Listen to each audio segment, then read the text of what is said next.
Boa tarde, meus queridos, meus queridíssimos. Estamos aqui para continuar o nosso estudo de Atos dos Apóstolos, que vai prosseguir depois pelas cartas de Paulo e outras cartas de Pedro, de João, etc. Hebreus e até Apocalipse, se Deus quiser. Se o Senhor Deus me abençoar, e se for da vontade do Senhor, assim eu prosseguirei. Mesmo que tenha ninguém assistindo. Essa última vez tivemos 10, na vez anterior tivemos 12. Já chegamos a ponto de ter 15, 16. Espero que apareçam mais pessoas interessadas em conhecer a palavra de Deus, porque está tudo muito simples na linguagem de hoje, sem fins lucrativos, nenhum interesse, a não ser a salvação nossa, de todos. Amém? Então estamos aqui na parte 41, é a 41ª semana, e no capítulo 14 de Atos dos Apóstolos, a Bíblia na linguagem de hoje. Continuando as viagens de Paulo e Barnabé. Agora, eles se encontram em Icônio. A mesma coisa aconteceu na cidade de Icônio.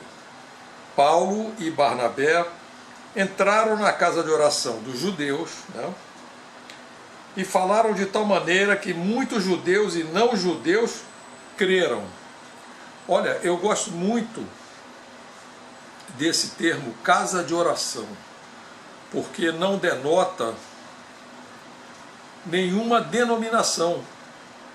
É simplesmente uma casa de oração, porque igreja somos nós, que somos o corpo de Cristo. Nós somos a igreja. Então você não vai na igreja, você é a igreja. E ainda mais para complementar, as igrejas têm razões sociais, muros, e etc, etc, etc, etc, acabam cheias de dogmas, de regras, que não estão aqui. As regras são todas aqui. Amar a Deus sobre todas as coisas e ao próximo como a ti mesmo, não é? Só prestar culto ao Senhor, só prestar culto ao Senhor. Nada de imagens, santos, senhoras, sei mais o que. Só ao Senhor prestarás culto. Então eles estavam crendo, porque Paulo e Barnabé não estavam falando de denominações, nem falando deles, nem queriam nada para eles. Eles estavam falando da palavra do Senhor Jesus. E era muito recente a vinda de Jesus, a primeira vinda de Jesus à Terra, vinda, porque Jesus não nasceu, ele sempre existiu. Deus não tem mãe. Ele veio ao mundo e tomou o corpo humano dele, não arrombou a porta, não tomou o corpo de ninguém, que nem o inimigo faz, e ressuscitou depois daquela morte terrível e nos trouxe o perdão dos pecados, a nossa redenção, a nossa religação da irreligião com o Senhor Deus Todo-Poderoso, o Pai, e nos trouxe a cura para as nossas enfermidades no corpo e na alma, enfermidades na alma, e com a ressurreição da carne e a vida eterna, sendo eternamente glorificado e vitorioso. Mas os judeus que não creram atiçaram os não-judeus, os gentios, né, contra os irmãos. Isso é normal. Senão, sabe? Então aqui estão aqui para contaminar o judaísmo, a nossa religião milenar, e seus maus costumes acumulados durante anos, como é o caso de muitas denominações aí, inclusive as mais importantes, e começaram a atiçar contra eles, porque o que eles eram? Cristãos. Eram da seita dos nazarenos, estavam começando a ser chamados de cristãos, estavam começando a ser chamados de cristãos. Os apóstolos ficaram muito tempo em Icônio falando com coragem.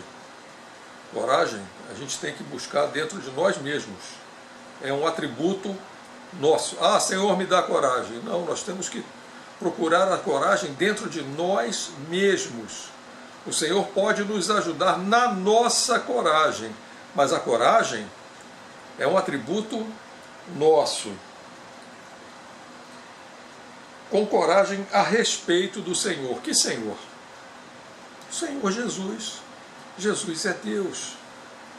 O nome Jesus Cristo de Nazaré é o nome que foi dado para ser adorado. Nenhum outro, é o nome que está acima de outro nome. Não faz sentido adorar nada, se ajoelhar diante de nada, de estátua nenhuma, de pintura nenhuma, nem de nada disso. Isso não existe. Ninguém sabe como o Senhor Jesus era. Temos descrições na Bíblia em que diz que ele não era bonito, nem simpático. Não havia nele nenhuma beleza que nos agradasse. Não era esse o marketing dele. O marketing de Jesus era outro. Era o poder de Deus, do Espírito Santo, aleluia. E o Senhor mostrava que a mensagem deles sobre a sua graça era verdadeira, pois ele dava aos apóstolos o poder de fazer milagres e maravilhas. É o que eu falei, ajuda na coragem. O Senhor ajuda na coragem daqueles que falam sobre ele, falam dele, como nós estamos fazendo aqui agora, falar dele, sobre ele. Eu vou nos lugares e me perguntam, qual é a sua igreja? Eu digo, a de Jesus Cristo de Nazaré.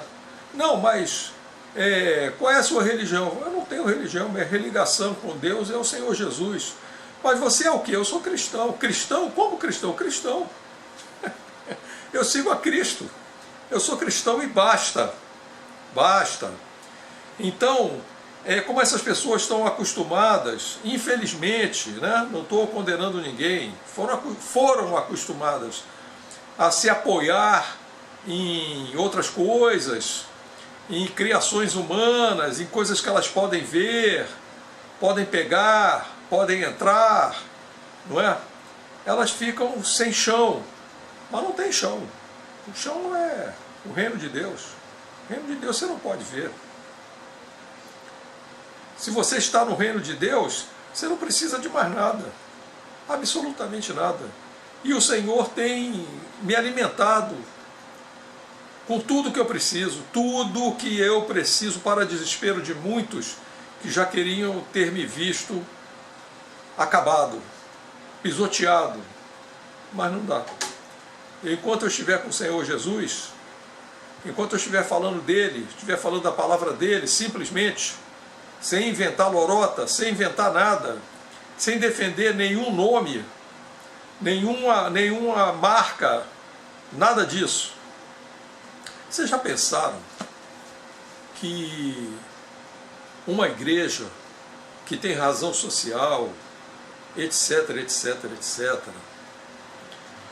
se chegar lá um casal gay, essa igreja é obrigada. Eu não tenho nada contra os gays, não tenho nada contra os gays, nada contra ninguém, só quero que eles se convertam ao Senhor Jesus Cristo, e aí as coisas podem mudar na vida deles. Mas um casamento gay, eu já fiz alguns casamentos, não fiz muitos, mas fiz alguns, e alguns batizados, também não fiz muitos. Paulo mesmo diz que batizou poucos, ele mesmo, né? Mas eu não faria um casamento gay. Mas lá dentro de uma igreja que tem razão social, etc., se não fizer, Eles podem chamar a polícia, chamar quem eles quiserem. A mim eles podem chamar o que eles quiserem, que não, eu não sou a igreja, eu sou a igreja de Cristo. Nem uso mais título de pastor, nem mais nada disso. Eu sou um escravo de Cristo, escravo. Faço o que o Senhor me diz para ser feito. E não sei o que vai acontecer nesse nosso futuro, que não está brincadeira para cristão, não. Ainda mais para cristão puro, verdadeiro, puro sangue de Jesus.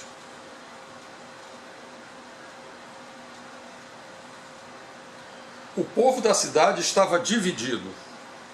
Lembra que o Senhor Jesus falou para que ele veio para trazer a espada, trazer a divisão? Ele veio para separar o joio do trigo.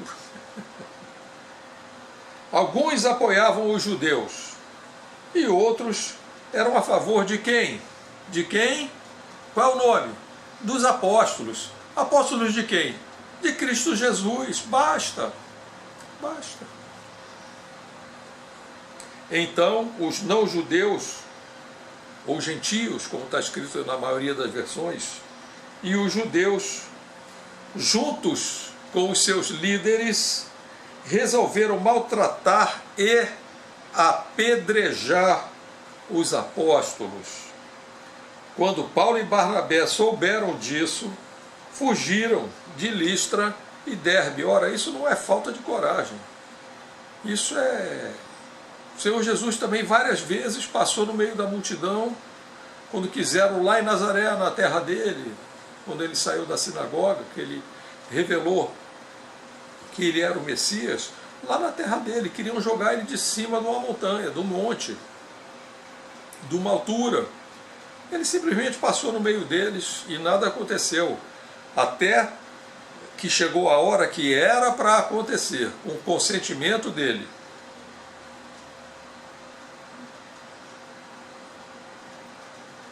Fugiram para Listra e Derbe, cidades da região da Licaônia e outras regiões vizinhas, e ali anunciaram o quê? A igreja que eles estavam fundando, a nova igreja cristã, a igreja evangélica cristã, apostólica, romana, esses nomes todos que já inventaram por aí, uma igreja quadrangular dos apóstolos. Não estou criticando nenhum movimento desse, só estou dizendo que não é necessário nenhum nome, você ficar preso a nenhum nome, a nenhuma regra de cada lugar tem uma regra. Não, a regra está aqui e acabou. Não adianta, essa é a regra. E ali anunciaram a boa notícia do Evangelho, de que o Senhor Jesus veio, não nasceu. Esqueçam o Natal. Natal é uma festa bárbara, tá entendendo? É uma festa que tem elementos de feitiçaria, tem o pai da mentira, que é o Papai Noel, com duendes que são demônios, com postes ídolos que são as árvores, etc, etc, etc, etc, etc. Então esqueçam essa coisa toda. Vamos nos fixar no Espírito Santo. Vamos nos fixar no que não se pode ver, porque Jesus está voltando. Ele veio e está voltando. Vai haver a segunda vinda dele. E ele vai chegar em Jerusalém. Isso é outra história, outro estudo. Mas ele vai chegar em Jerusalém. O Santo de Israel vai botar o pé dele no Jardim das Oliveiras para resgatar de vez os que são seus. Amém, amém e amém. Senhor Jesus nos abençoe, que essa palavra penetre fundo nos nossos corações, nos corações de quem está ouvindo, que se multipliquem os ouvintes, agora ou no futuro. Se não ouvirem agora, vai ficar aí. Então alguém mais no futuro vai ouvir. Quantos pudermos ajudar a salvar, assim será feito. no nome santo do nosso Senhor Jesus Cristo. Amém, amém e amém.